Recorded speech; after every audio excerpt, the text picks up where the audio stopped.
Hey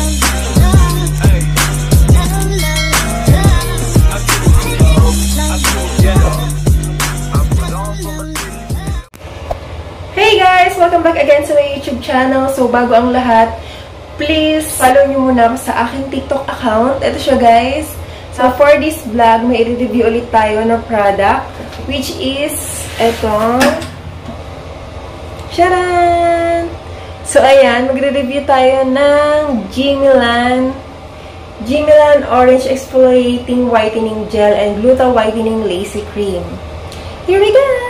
Guys, don't forget to subscribe, hit the notification para updated kayo sa mga latest vlog ko pang i-upload. So, ayan, gagamitin natin to ng totoo, guys. So, ipinapa-review sa akin to. So, nakakataba ng puso na merong mga nakakapansin ng mga TikTok ko.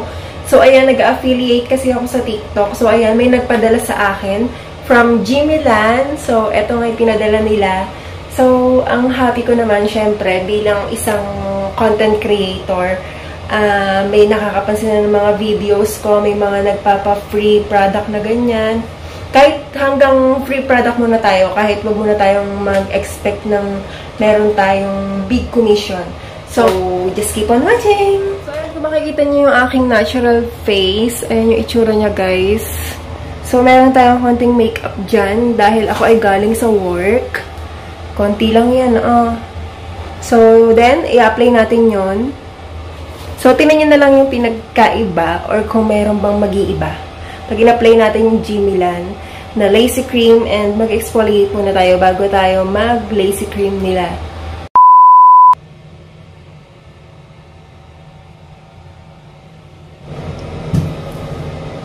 So, in case tayo muna ay maghihilamos ngayon. Maghihilamos muna tayo. Ang ginagamit ko pang hilamos is Kojic soap. So, ayan, nalipat kayo dyan, guys. So, ayan, maghihilamos muna tayo.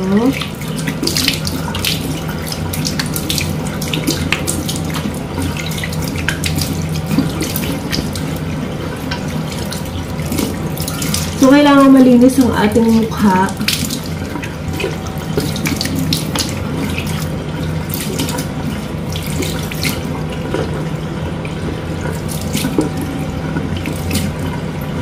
Voice over ko na nga lang.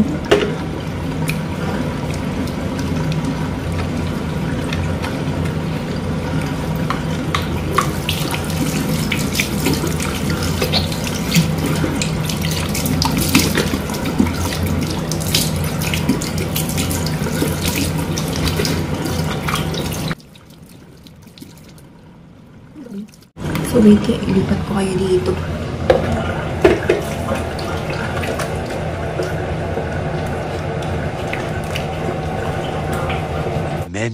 Many minutes later. Okay, papatiktikin lang natin ang ating mukha.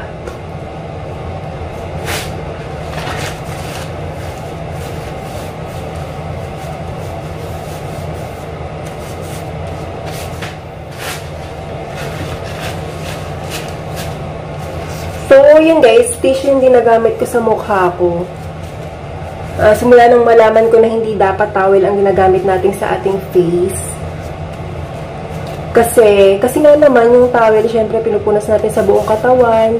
Kasi pupunas mo sa mukha. Yun ang nagkakos ng mga acne. Kung ano-ano mga face problem. Kasi nga, meron na siyang bacteria, yung towel natin, di ba? Kaya kailangan, face tissue, or kahit anong tissue yung ginagamit sa mukha natin, so, wala siyang, contaminated na bacteria, ganun. So, ayun, bago natin itong gamitin, nag-research muna ako about dito kay Gmilan, exfoliating gel.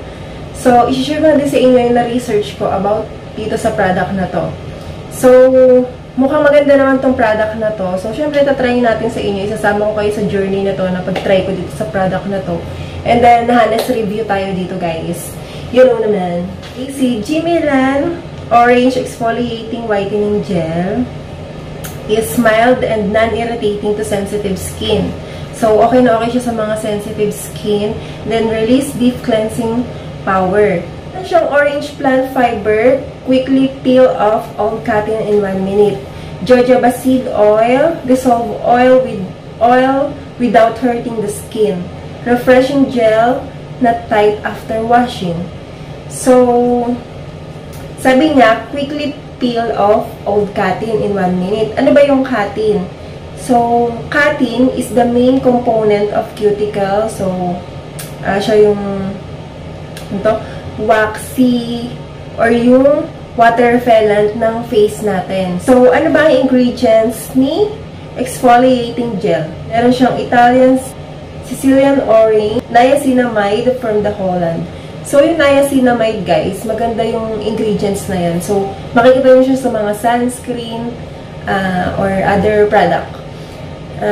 Niacinamide from the Holland. Then, Korean Glycyrrhiza glabra. Black and brighten skin layer by layer. So, ang gaganda ng mga, parang mga benefits na makukuha natin dito kay Orange Exfoliating Whitening Gel. Okay, paano ba gamitin si niacinamide? Unang hakbang. Unang hakbang. Mangyaring huwag hugasan ang iyong mukha at panatilihing tuyo ang iyong mukha at mga kamay. And then, pangalawang hakbang. Ilapat ang tamang dami. Tagalog na Tagalog to. Na exfoliating gel sa mukha at imasahe ng pabilog gamit ang mga daliri hanggang sa maalis ang cutting ng balat. Linisin ang mukha ng malinis na tubig. So, ayun. So, yun guys, punta kayo sa aking TikTok channel, TikTok account. Ayan siya.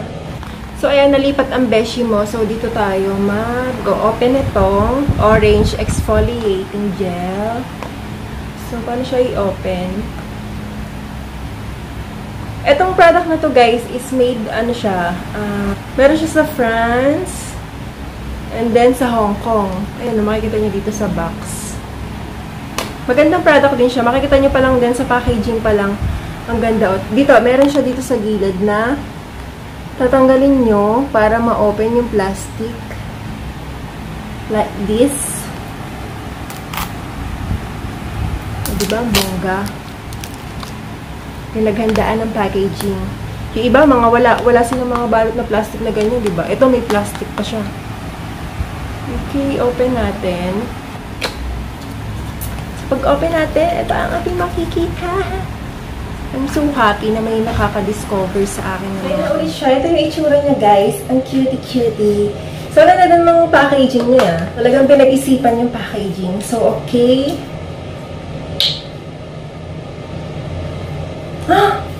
Pinipiga ko wala lumalabas. Tingnan nyo, guys. Kahit anong piga. Anong pala, kailangan mo pa siyang i-open dyan. Ayan.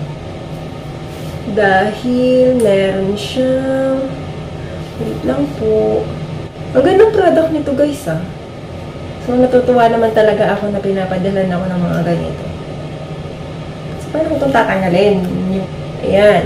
O, sa aking kamay, dapat tuyo yung ating kamay tsaka yung mukha natin, ah.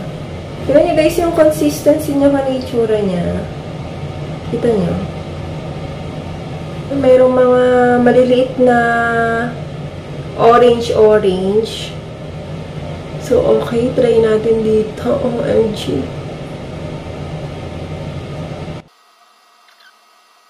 So, sa kalahating mukha ko lang muna siya ilalagay, ah. Okay na muna yan, guys. Oh my God. Okay, tapos, pag-apply natin, or pag nasa face na natin, okay, paano ba? Paano siya, yung pa-circular motion. Yan, tara, ilalapit ko kayo dito. Ilalapit ko kayo, tika lang.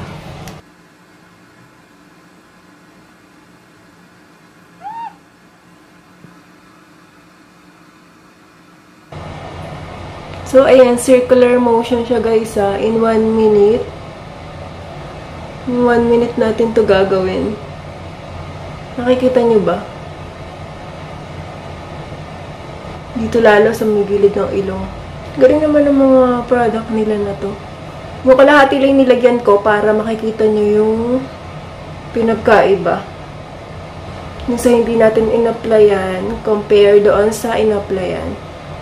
So yun guys, hindi lang siya sa face pwedeng gamitin. Pwede siya sa ating mga siko. Dito nakalagay naman siya dito. Sa likod, ayan, sa likod ng box, makikita nyo, pwede siya sa may malabo yung mata ko. Sobrang liit nung nakasulat. Sa arm, paa, sa singit, sa neck. So ayan, madami siyang pwedeng pag-applyan. Ito yung hindi natin exfoliate, tapos ito yung exfoliate natin. So wait lang, pabandawan lang natin. Wait lang po!